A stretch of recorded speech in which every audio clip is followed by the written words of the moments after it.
I'm working on this 1964 wheel horse, model 704 garden tractor.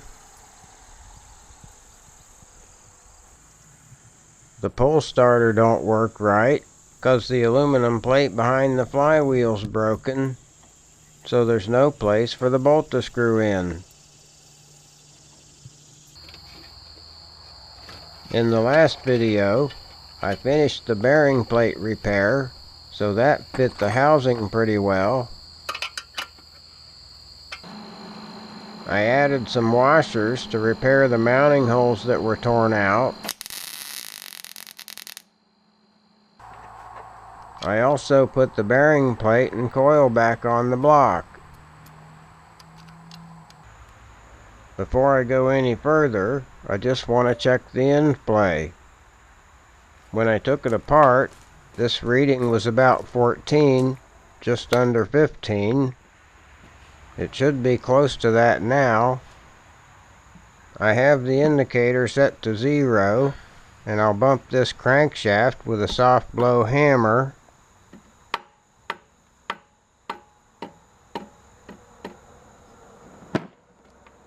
That looks like it stopped at 13.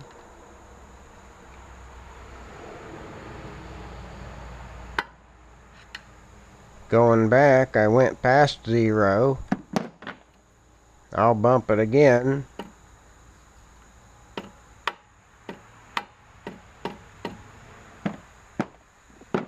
That stops at 13 again.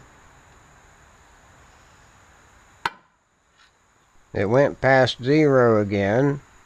I'll set the indicator to 0.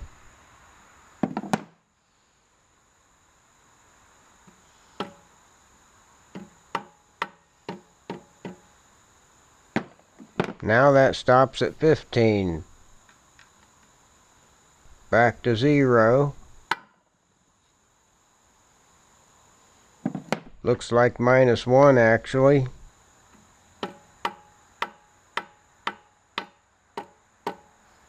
And that goes to about 16. Back to 0. And it landed on 0 that time. I'm going to say that's around 16 thousandths of end play now, so my gasket sealer added a few thousandths. The spec on that is 2 thousandths to 23 thousandths. 16 is good. I'm ready to put this magnet on. It's marked here this side towards the engine. When I took it off, I had to use a puller, but it should slide on and off by hand. I'm going to clean these parts so they fit better.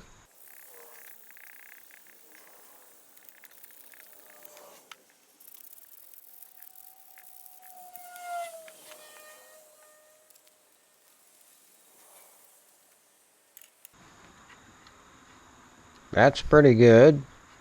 I can feel it bottom out, and I can rotate it on there without the key installed. I'm going to put some oil on there. That might help keep the rust down. Just a tiny bit. Don't want oil flying around in there.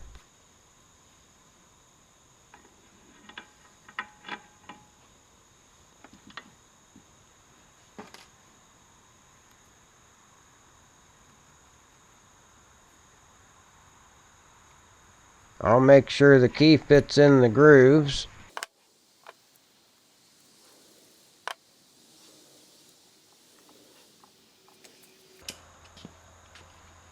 I'll mash the key into place with some pliers. Now I want to shift the key back a little bit. I want it just below that shoulder.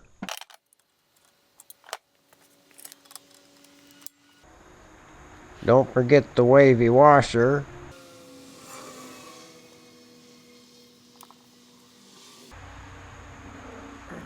Make sure your flywheel tapered hole is clean.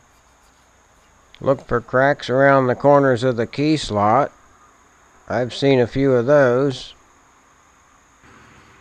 I think I'm ready, but I never checked the air gap for the coil. This coil has dowel pins to line it up. I'll just look and make sure there's a gap there.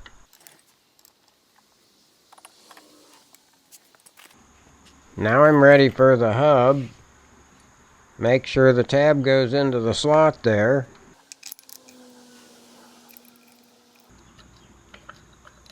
My nut starts, but it tightens up on the threads. I'll flip the nut over and try it. Still tightens up about the same place. That makes me think it might be the shaft. I'll tap the nut first, because that's easier and it might fix it.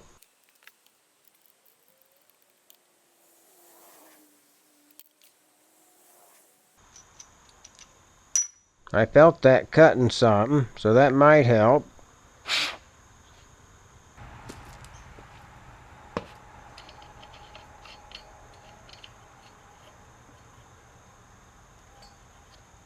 Nope, that's not good enough.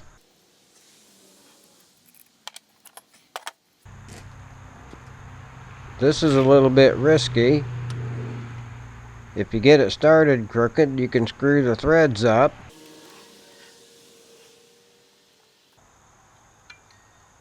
I have to hold the crank. It's cutting some metal.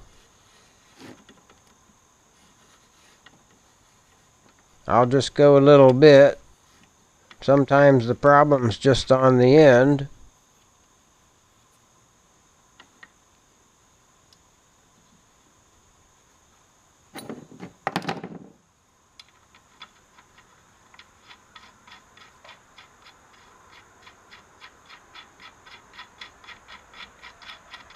Okay, that fixed it.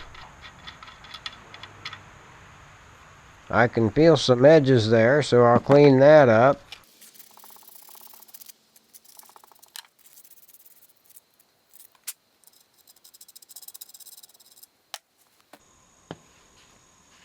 I'm ready to try it again.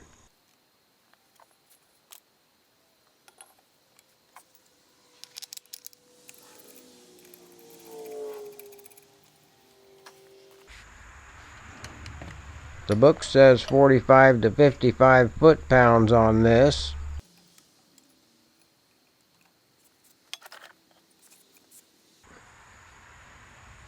I hate to do it, but I'm going to use a pipe wrench on the belt pulley. I don't have a good strap wrench for that.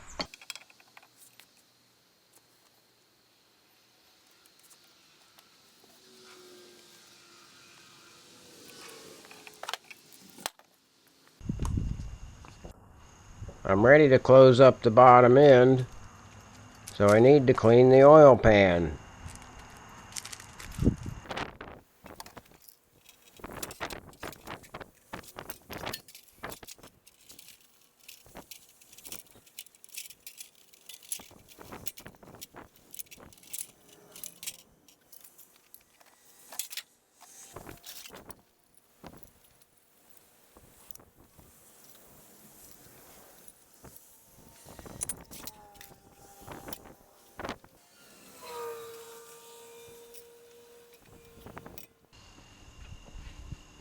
The bottom of the block is already fairly clean. I'm going to run a scraper around it just to make sure there's no bumps. And I'll use a rag to try to keep the trash out of the block.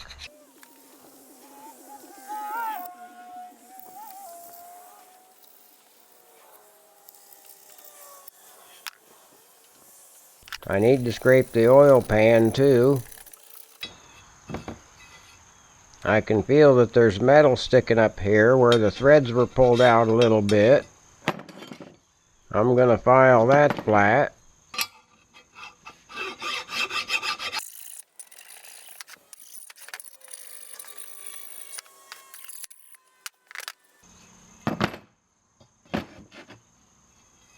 If you didn't notice, this oil drain pipe extends below flush, so I always try to keep that part hanging off the table. I'm ready to make a gasket. You need to use one of the two parts as a gasket template. I'll put the gasket material down and tap it with a hammer. The edge of the metal will make a mark in the gasket. If I use the oil pan, it has narrow walls all the way around, so my gasket will be fairly thin. Over on the block, the walls are much thicker, so I'm going to use the block as a template. Then my gasket will be easier to handle.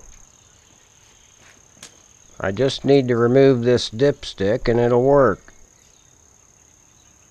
I'm going to do the outside main profile first.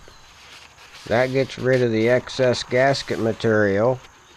Then I'll come back and mark the holes and inside detail.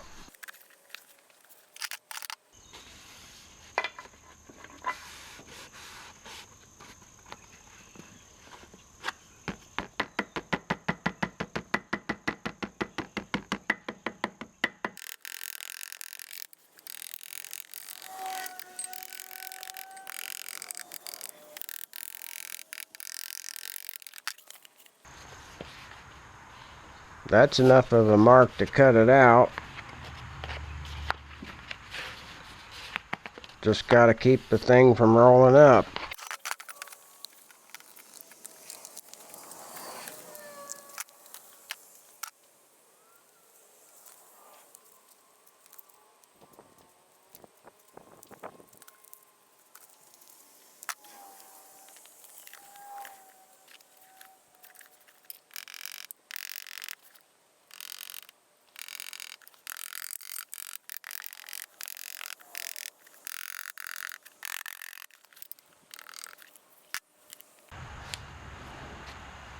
I have some hole punches to make the holes with.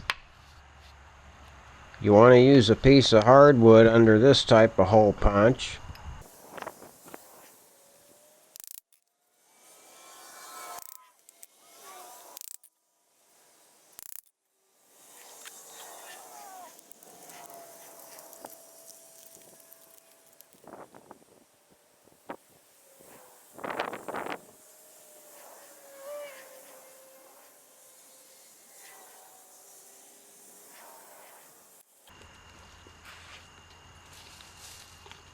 Now I need to cut out this section where the oil fill plug is.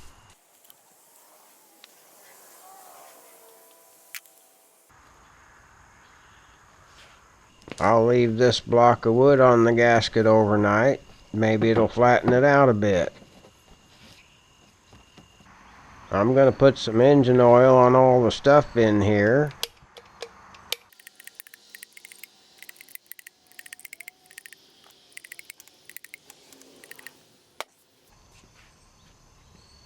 This is my favorite old tube of Permatex Formagasket number 2. The cap's broken. There's holes in the tube. And I'm going to use it till it dries up or something.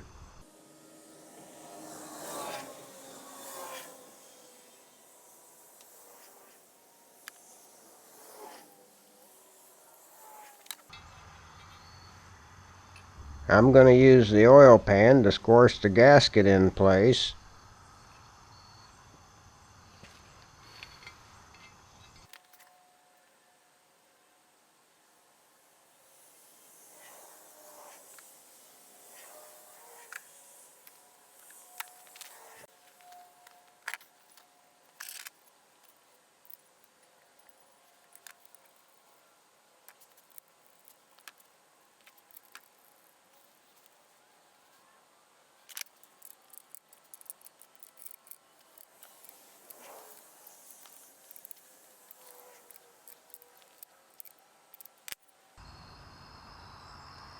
Before I go any farther, I want to see if it still sparks.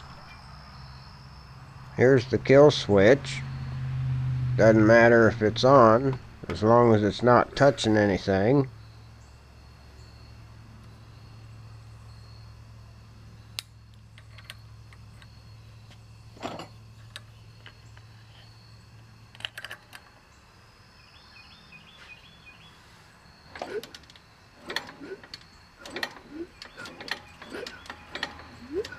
I saw it spark once, but not anymore. Probably not turning it fast enough.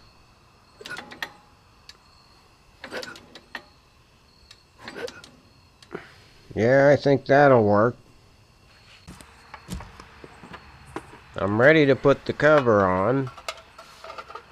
That back plate has a stud in the upper left bolt hole, so I have to hook the cover on that stud and then get the starter in the starter cup.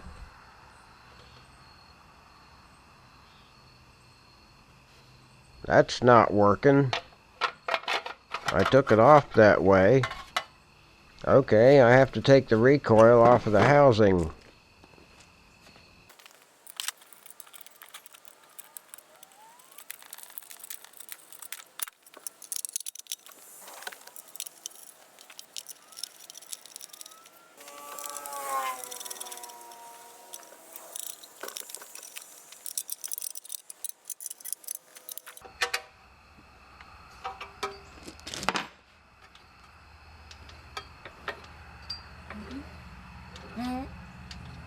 That feels normal. Nothing's rubbing anywhere. The flywheel looks a little bit off center in the hole.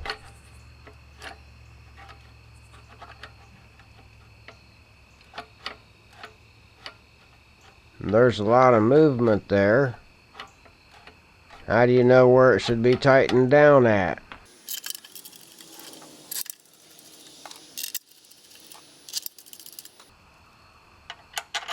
It looked like the starter cup was up and to the left in the starter housing hole. So I'm going to pull the starter up and to the left when I tighten the bolts. It looks fairly centered in that position. I'm going to try that.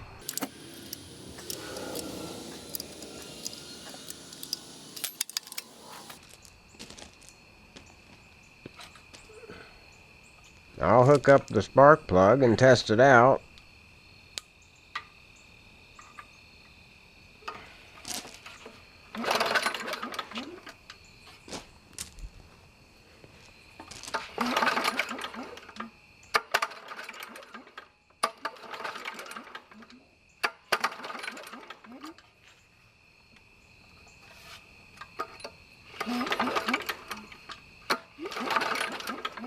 Everything feels good, and it's sparking pretty good. The sun's going down. I'm done for the night. I'm looking at this starter cup, and I want to see if it's in the center of this hole. And if not, which way's it off? I can see this rib on the left side is not exposed as much as these on the right side. So which one is the least exposed? I'll hold this marker up next to him so I can eyeball the distance. And it looks like this one on the left side is the shortest. I'm going to mark a line on that rib using the inside of the big hole as a guide. Move to the next rib, but I want to be in about the same place. So I'll mark a line on the housing and line up the rib with that. Mark each rib at the same place.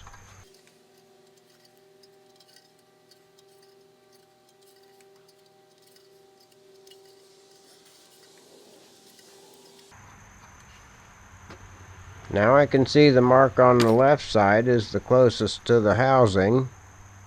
As I move up from there, the marks get farther away. And if I go down from there, the marks get farther away. The mark's closer on the left side and farther away on the right side. So the starter needs to move to the left a little bit. This housing's pretty solid. That's not gonna move.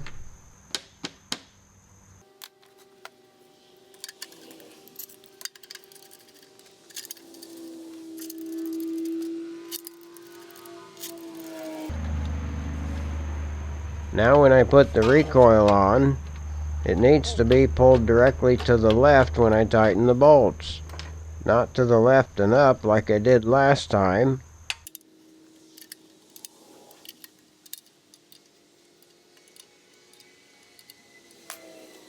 Marking those lines on there is better than eyeballing it. Now that's as close to centered as I can get it.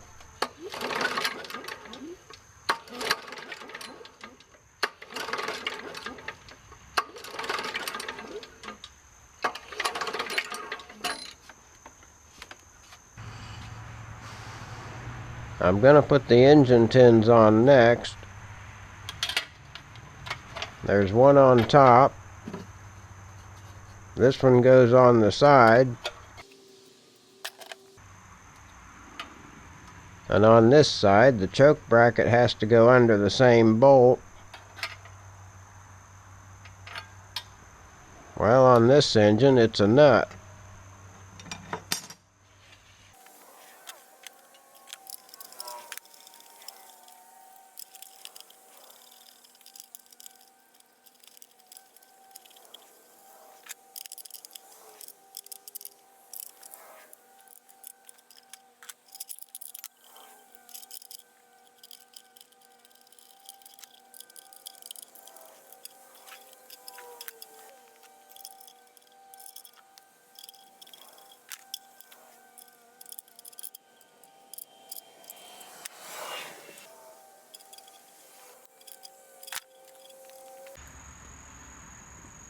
I'm going to set this engine on here and bolt it in place.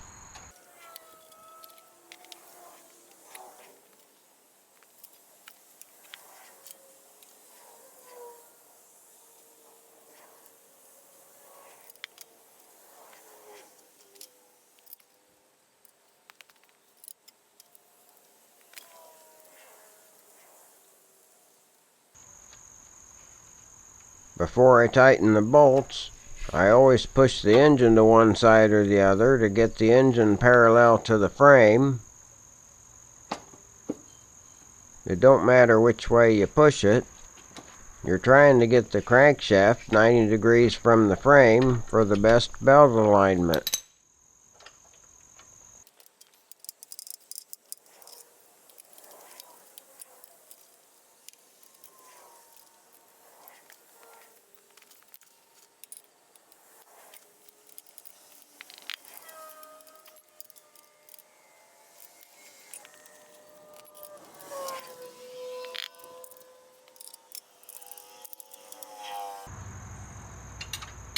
Well, that's as far as I'm going this time. Next time, I'll see if I can get this thing running. Alright, that's it.